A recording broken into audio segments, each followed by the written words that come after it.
Bonsoir à tous, bienvenue dans le 7-8 journal sur TV 78. Nous sommes le jeudi 19 octobre. Tout de suite, les titres de cette édition. L'Île-de-France, centre de la recherche nucléaire, même si la région ne compte aucune centrale nucléaire, elle est un territoire moteur sur le sujet, avec notamment la présence du commissariat à l'énergie atomique sur le plateau de Saclay.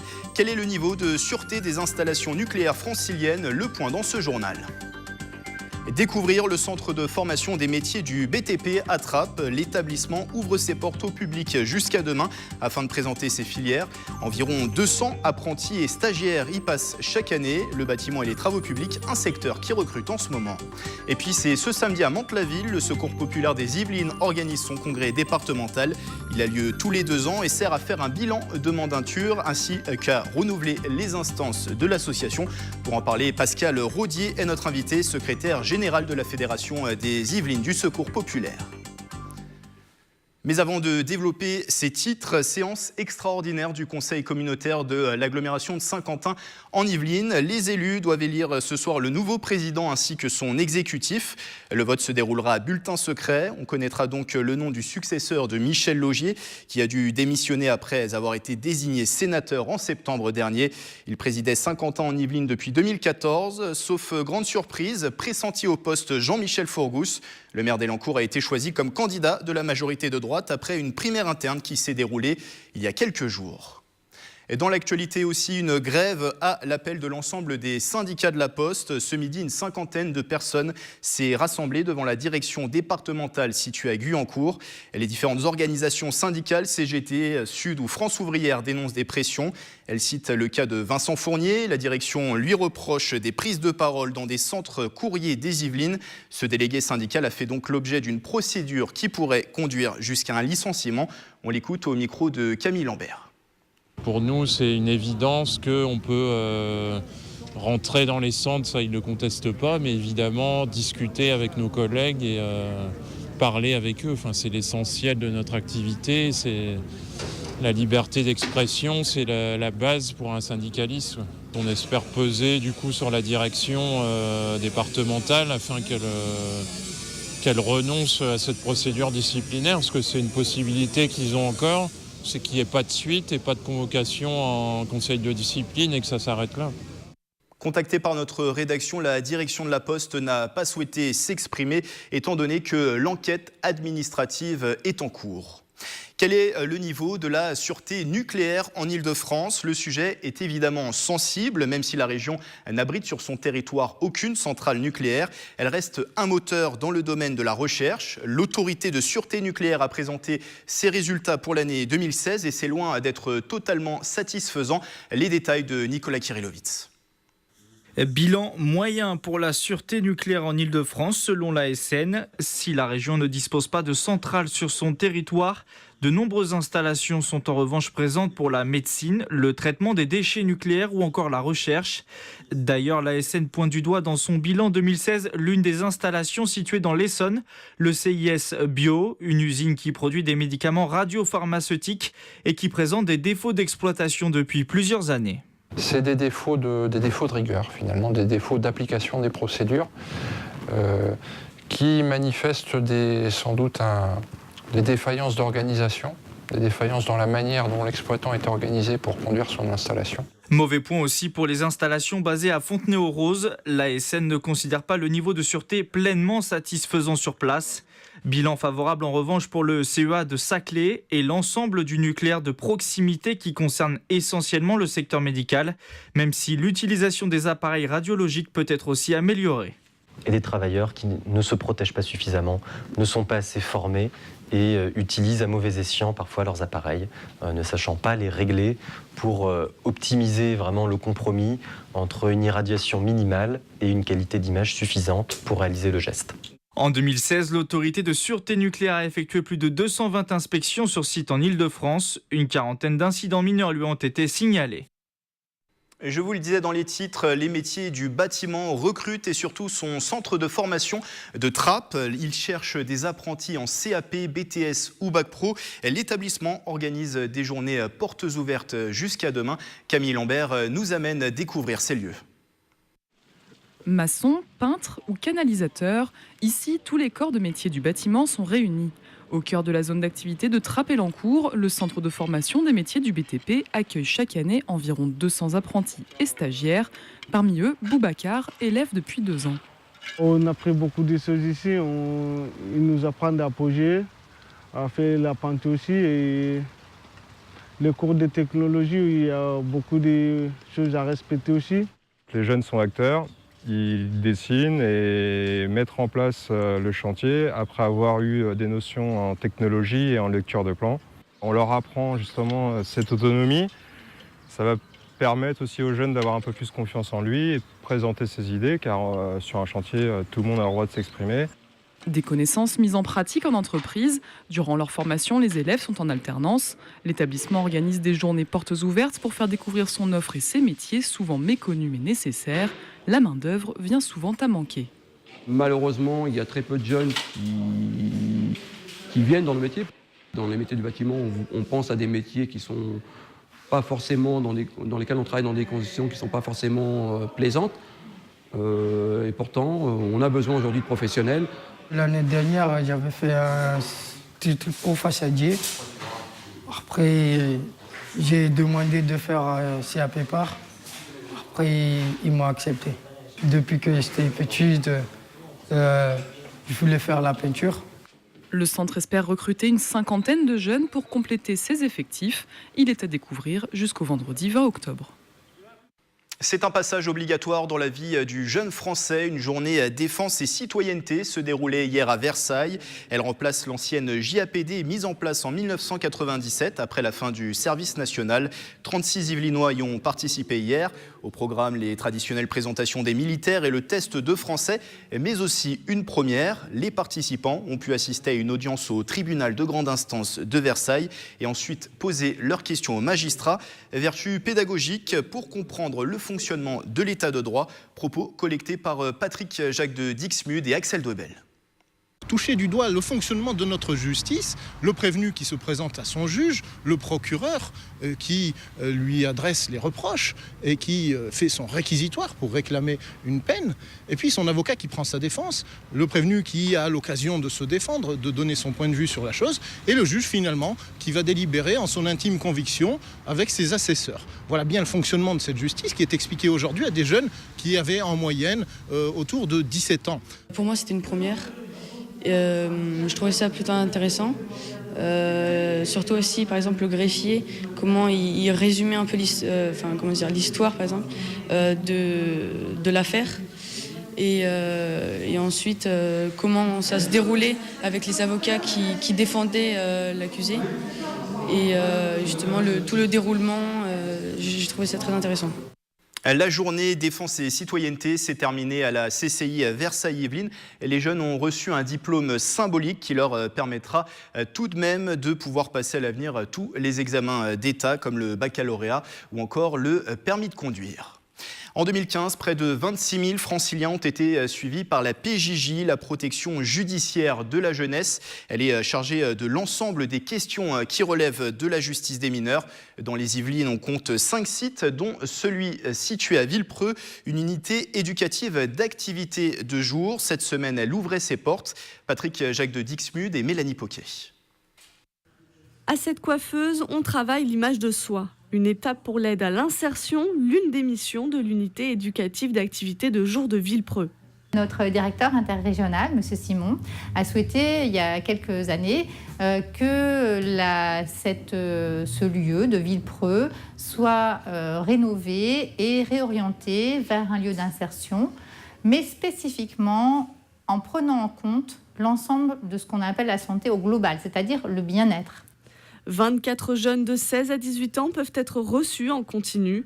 Un accompagnement individualisé proposé par 7 personnes, dont 3 éducateurs et 2 psychologues. Je mets en place des ateliers comme de la boxe thérapeutique, des ateliers de relaxation.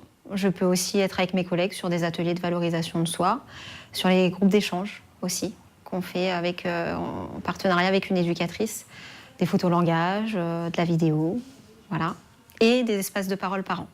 Cette UEAJ est l'un des 5 établissements yvelinois de la protection judiciaire de la jeunesse. La PJJ dépend du ministère de la Justice. La protection judiciaire de la jeunesse prend en charge effectivement des mineurs délinquants, mais prend également en charge des mineurs sous protection judiciaire, des mineurs qui peuvent être pris en charge en protection de l'enfance. Et à ce titre, nous travaillons avec le conseil départemental, qui est le chef de file de la protection de l'enfance. Actuellement, la protection judiciaire de la jeunesse des Yvelines prend en charge environ 800 jeunes. L'Europe vous aide-t-elle vraiment? Question posée hier soir à l'occasion d'un débat citoyen à Saint-Germain-en-Laye. Il était à l'initiative de la Maison de l'Europe des Yvelines. A été abordée la thématique des fonds, programmes européens d'aide aux agriculteurs et aux entrepreneurs, ainsi que de leur réelle utilité. Un rendez-vous en présence notamment de la sénatrice des Yvelines, Sophie Primas, de la vice-présidente du Conseil régional en charge des affaires européennes, Stéphanie Von Heuve, ou encore du représentant en France de la Commission européenne, Guillaume Rotti. L'accès à Internet et en très haut débit dans la campagne yvelinoise, c'est pour 2022. La semaine dernière, le président du conseil départemental Pierre Bédier ainsi que le PDG du groupe TDF Olivier Huard ont lancé le déploiement du réseau fibre optique dans les zones rurales. C'était à l'hippodrome de Rambouillet. Nicolas Dandry était sur place. Aujourd'hui en zone blanche, demain connectés à la fibre optique. 158 communes rurales des Yvelines vont bénéficier du très haut débit d'ici à 2022. Un réseau déployé par le groupe TDF, une entreprise choisie par le conseil départemental. L'opérateur industriel va investir 120 millions d'euros sur fonds propres dans la construction des infrastructures. Dans un premier temps, donc, on repère ce qu'on appelle les nœuds de raccordement optique. Ensuite, on met des armoires de rue. On connecte tout ça en fibre optique. On passe par nos propres fibres optiques qu'on tire dans les fourreaux avec des permissions donc, de voirie. Il n'y aura pas d'argent public, donc pas de l'argent d'impôt. C'est un investisseur privé que nous avons trouvé, TDF, qui va porter cet investissement en zone blanche. Une fois déployé, TDF commercialisera son réseau auprès des fournisseurs d'accès à Internet. Près de 110 000 prises optiques vont être installées dans les maisons, mais pas seulement. Il y a également parmi les habitants énormément d'auto-entrepreneurs qui sont disséminés dans la ville, ce qui fait que pour eux, ce sera un très très gros avantage que la fibre passe à leur porte. Ça va permettre à la population d'avoir un confort dans ce qui est la connexion Internet beaucoup plus appréciable. Et surtout, ça va permettre au développement économique de pouvoir vraiment s'ancrer dans des territoires qui sont un petit peu plus éloignés des zones très urbaines. La fin du déploiement du réseau dans les communes du Perret-en-Yvelines et de Chevreuse est prévue au premier semestre 2019. En cas de retard, TDF sera dans l'obligation de payer des pénalités. Il se tient tous les 2 ans. Le congrès départemental du Secours populaire français des Yvelines est au programme ce samedi. C'est du côté de Mantes-la-Ville. Il dresse le bilan des activités 2015-2017 et prépare la prochaine mandature au niveau local de l'association qui, je le rappelle, agit contre la pauvreté et l'exclusion. Bonsoir Pascal Rodier. Bonsoir. Vous êtes le secrétaire général de la Fédération des Yvelines du Secours populaire français. Vous allez donc mener ce rendez-vous samedi. Un congrès symbolique puisqu'il se déroule en pleine année des 50 ans de la Fédération des Yvelines du Secours populaire français. Oui, effectivement, on a été créé en février-mars 1967, au moment du redécoupage administratif de la France, en fait. Alors, je ne vais pas vous demander de dresser un bilan des 50 ans de la Fédération des Yvelines dans le département, de la Fédération yvelinoise du Secours populaire. Une question juste, le Secours populaire français a-t-il eu un rôle primordial, un rôle important dans les Yvelines? Est-ce qu'il continue d'avoir ce rôle aujourd'hui? Je pense que pour les plus de 6 000 personnes aidées au niveau alimentaire à l'année, on peut considérer que c'est un rôle important. Peut-être un peu méconnu du grand public, encore que on est présent quand même dans 24 villes du département. Ça anime quasiment toute l'année 1600 à 1800 bénévoles, donc ça brasse quand même un petit peu de monde. Et on garde une grosse activité sur l'aide alimentaire, mais aussi sur l'accès aux loisirs, aux vacances. On a même des projets de solidarité internationale, donc l'activité généraliste, c'est peut-être ce qui attire encore un peu toutes les générations en fait au Secours populaire. On va parler du bilan de ces activités dans un instant. Aujourd'hui, si l'on devait présenter le Secours populaire français dans les Yvelines, le Secours populaire français dans les Yvelines, c'est un siège qui est situé à Trappes et donc il y a plusieurs antennes et comités locaux qui sont répartis dans les Yvelines. C'est ça, donc 24 structures locales au total. Alors sans rentrer dans notre cuisine interne, on distingue comité et antenne en fonction du statut juridique des différentes structures. Pour le grand public, ça ne change pas grand-chose au niveau de la mise en œuvre des actions après sur le terrain. C'est des structures qui sont ouvertes toute l'année et qui pratiquent une solidarité généraliste, souvent matérielle, mais qui, ces dernières années aussi, a su se diversifier en proposant de l'accompagnement administratif, de l'aide aux devoirs dans certains endroits, de l'alphabétisation. Ça dépend en fait un petit peu des compétences que les bénévoles nous apportent et puis de la demande aussi du public. Vous le disiez tout à l'heure, 1600 bénévoles sur le département des Yvelines, c'est ça ? Oui, c'est ça. Avec des niveaux de fréquence variables, mais on en dénombre ce nombre-là, oui. Alors j'en ai dit deux mots en introduction. Le congrès départemental du Secours populaire des Yvelines, c'est ce samedi. Concrètement, à quoi sert un congrès départemental ? Ça sert à préparer le congrès national qui aura lieu à fin novembre. Ça sera le 24 au 26 novembre à Bordeaux, ça se déroule cette année. Et donc en fait, si vous voulez, le niveau fédéral, c'est le niveau intermédiaire entre le national et le local.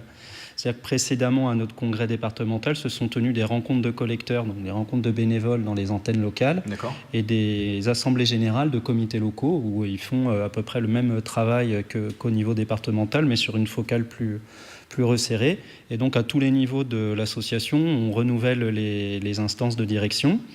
Et puis, on échange sur des thèmes communs du local au niveau national, en fait, pour que la parole soit collective et qu'on détermine tous ensemble nos orientations. Un renouvellement de ces instances départementales. Pascal Rodier, vous êtes le secrétaire général de la Fédération yvelinoise du Secours populaire français depuis 2001. Vous avez fait donc 8 mandats à la tête de ce Secours populaire des Yvelines. Est-ce que vous êtes candidat pour un nouveau mandat, pour repartir pour 2 ans ? Oui. Qu'est-ce qui vous a poussé, le devoir encore inachevé? Vous voulez mener encore des projets? Non, je pense que de toute façon, il arrivera bien un jour où je ne serai plus là et le Secours populaire continuera d'exister, fort heureusement. Simplement, les instances se renouvellent à des degrés et des rythmes différents. Notre secrétariat départemental, donc les bénévoles qui m'assistent au quotidien quand même pour l'ensemble de l'animation de l'association, il y a 4 nouveaux membres qui vont nous rejoindre. C'est une direction collégiale à 15, un comité départemental à 40. Donc moi, je suis juste un porte-parole, en fait. Voilà. Donc ça servira aussi, ce congrès, à dresser le bilan des 2 dernières années. Sur le plan des activités, même si on ne peut pas rentrer dans le détail, on n'a pas le temps dans cet entretien, mais quel bilan peut-on dresser? Quels événements marquants finalement sur ces 2 dernières années dans le Secours populaire des Yvelines? Je vais essayer d'aller assez vite, juste quand même noter qu'il y a 10% d'augmentation du public accueilli dans les permanences d'accueil, donc ce qui est quand même en 2 ans relativement significatif. On a une progression de la générosité des donateurs. On a su multiplier des initiatives de collecte un peu originales, notamment parce qu'on fait partie d'un réseau national qui permet un petit peu d'innover sur ces sujets-là. Donc les collectes de dons par SMS récemment pour les victimes de l'ouragan Irma. On peut citer aussi une opération Code Barre avec une enseigne de la grande distribution au moment de Noël. Très bien. Et puis on a nos paquets cadeaux dans plusieurs antennes. Et cette année, on a fait notre premier village d'enfants copains du monde. On accueillait des enfants du Portugal et de Grèce, ainsi qu'une dizaine d'enfants des Yvelines. Tout ce petit monde-là s'est retrouvé sur la base de loisirs de Saint-Quentin en Yvelines. Et on souhaite prolonger dans les années à venir ces modalités d'échange et de développement de la solidarité avec les enfants. Vous parlez des années à venir. Justement, quelles sont vos perspectives là, pour les 2 prochaines années? Nos perspectives, elles sont parfois de trouver des locaux ou des renouvellements de locaux. C'est le cas sur Elancourt. J'entendais là qu'il y avait l'élection du nouveau président de la communauté d'agglomération de Saint-Quentin en Yvelines. On a une petite incertitude quand même sur le devenir des locaux à partir du 31 décembre. On n'a pas d'issue, en fait, puisqu'on est censé quitter les locaux qui nous sont mis à disposition par la communauté d'agglo de Saint-Quentin en Yvelines. Vous êtes basé à Trappes, on le rappelle. Le siège départemental, mais l'antenne d'Elancourt, elle est située dans la zone des 4 arbres. Et donc, il y a des travaux qui sont programmés et nos bénévoles, là, c'est la plus grosse antenne du département. Il n'y a pour l'instant pas d'alternative. Ça se produit quand même dans quelques endroits du département. Donc, c'est une petite difficulté que nous avons malgré tout. Donc, on aimerait essayer de consolider ça pour que les bénévoles puissent encore multiplier les actions de solidarité. Comme je l'ai dit, il y a les activités Village d'enfants copains du monde et on souhaite aussi favoriser et développer l'engagement des jeunes dans notre association. Et donc, on fait aussi un appel à la jeunesse pour rejoindre l'association. Il n'y a pas que les personnes retraitées qui peuvent faire du bénévolat dans les associations de solidarité. Merci Pascal Rodier d'avoir C'est été moi avec qui vous nous. remercie. Je rappelle secrétaire général de la Fédération des Yvelines du Secours populaire français. Vous tenez samedi à Mantes-la-Ville votre congrès départemental. Je rappelle également que vous pouvez venir en aide au Secours populaire français dans ses actions de lutte contre la pauvreté et l'exclusion. Faites un don sur le site internet qui s'affiche en bas de l'écran. Retour au week-end dernier, maintenant, la Grande Loge féminine de France et sa grande maîtresse étaient à Guyancourt. C'était dans le cadre d'une conférence publique intitulée « L'engagement maçonnique au féminin ». 450 loges féminines existent dans le monde et partagent les mêmes idéaux que l'obédience masculine, à savoir mieux comprendre l'humain et le fonctionnement du monde. Sujet de Nicolas Dandry et Aurélie Ronce. Des symboles maçonniques, une lumière tamisée. C'est dans ce temple à Guyancourt que la grande maîtresse de la Grande Loge féminine de France est intervenue devant une assemblée exclusivement féminine. Ça ne veut pas dire pour autant qu'on est contre les hommes, loin de là. Hein, on n'est pas pour autant, je veux dire, des femmes qui vont dire on vit entre femmes. C'est pas ça du tout, mais on a besoin, puisqu'on est dans une société dans laquelle on vit en mixité du moment où on est jusqu'au moment où on meurt, eh bien il y a des moments où on a envie de se retrouver spécifiquement entre nous pour réfléchir, travailler, avant de retourner dans la société mixte. Créée en 1945, la Grande Loge féminine de France compte 14 000 membres à travers le monde qui se réunissent pour des réflexions philosophiques ou bien encore pour débattre de sujets de société. Marie-Thérèse Besson avait répondu à l'invitation de la loge saint-quentinoise Concordance. C'est surtout pour faire connaître la franc-maçonnerie, parce qu'il y a beaucoup de gens se posent des questions dessus. Et puis si jamais des profanes veulent venir nous rejoindre, voilà, c'est surtout pour ça. Actuellement, la loge Concordance compte une vingtaine de membres. Le week-end dernier, toujours, Art Manet était de retour pour sa 15e édition. Ce rendez-vous de l'art contemporain organisé par le Lions Club de Montigny-le-Bretonneux a réuni des artistes français, mais aussi venus de pays voisins pour la bonne cause, Léa Rège et Nicolas Dandry. Des poules en papier mâché, des fleurs à l'aquarelle et des sculptures étonnantes. Bienvenue à la 15e édition d'Art Manet. Ils sont cette année une cinquantaine d'artistes à avoir exposé leurs œuvres les 14 et 15 octobre à la ferme du Manet de Montigny-le-Bretonneux. En fait, ce sont différents types de matériaux. Il y a des encres, il y a des pigments naturels, il y a des poudres de marbre, il y a des poudres du graphiste. L'exposition attire depuis 2 ans des artistes internationaux. C'est le cas de Christophe qui vient pour la première fois présenter l'Allemagne et ses régions à travers ses travaux. Je viens de Kierspe, c'est une ville entre Cologne et Dortmund en Allemagne, donc qui est vraiment au milieu d'une forêt dans la région du Sauerland, qui est vraiment très verte et où il y a beaucoup de nature autour de notre ville. Ce rendez-vous pour les amateurs d'art contemporain est aussi un moyen de récolter des fonds pour venir en aide à des associations. Donc toutes les sommes sont reversées pour des associations qui sont au niveau de la maladie d'Alzheimer, le handicap ou la maltraitance. Pour information, l'année dernière, par exemple, nous avons eu un résultat de 4 000 €. Ces 4 000 € sont entièrement reversés à ces manifestations-là. Pour cette 15e édition, l'organisation du Lions Club récolte près de 6 000 €. Enfin, vous la connaissez sans doute, la forêt départementale de Sainte-Apolline. C'est un véritable poumon vert de 300 hectares à cheval sur les communes de Naufle-le-Château et de Plaisir. Mais savez-vous d'où vient le nom de cette forêt? La réponse avec Maxime Lemaine pour le conseil départemental des Yvelines. À cheval entre Plaisir et Naufle-le-Château, la forêt de Sainte-Apolline est l'un des espaces naturels sensibles gérés par le conseil départemental des Yvelines. Savez-vous d'où vient son nom? Au XIIIe siècle, des moines bâtirent une chapelle en l'honneur de Sainte Apolline, martyr dont la mâchoire aurait été brisée et les dents arrachées par des païens lors d'une émeute en Égypte au IIIe siècle. Son patronage est directement lié à ses souffrances. Elle est en effet la patronne des dentistes et est invoquée pour guérir les maux de dents. La chapelle aurait abrité une partie de ses reliques, un vecteur d'attractivité pendant plusieurs siècles pour les pèlerins. Détruite au XVIIIe siècle, son emplacement est marqué par une allée de 6 tilleuls, plantée au XIXe siècle et encore visible aujourd'hui. La forêt de Sainte-Apolline est remarquable pour son patrimoine historique et naturel. pour le découvrir en s'amusant, rendez-vous sur sortir-yvelines.fr où vous pourrez télécharger un questionnaire Cap Énigme. C'est la fin de ce 7-8 journal. Je vous rappelle l'une des informations importantes de cette édition. On connaîtra ce soir le nom du nouveau président de Saint-Quentin en Yvelines. Les élus se réunissent ce soir en séance extraordinaire du conseil communautaire. Ils doivent élire à bulletin secret le successeur de Michel Laugier qui a dû pour rappel démissionner après avoir été désigné sénateur. Il présidait Saint-Quentin en Yvelines depuis 2014. Sauf grande surprise, pressenti au poste, Jean-Michel Fourgousse, le maire d'Elancourt, a été choisi comme candidat de la majorité de droite après une primaire interne qui s'est déroulée il y a quelques jours. Ce journal, vous pouvez bien sûr le retrouver en replay sur notre site internet et notre application mobile TV 78. Vendredi, vous avez rendez-vous avec le 7-8 l'hebdo de Nicolas Kirillovitz. Nous, on se retrouve lundi pour une nouvelle semaine d'information locale sur TV 78. Bonne soirée à tous.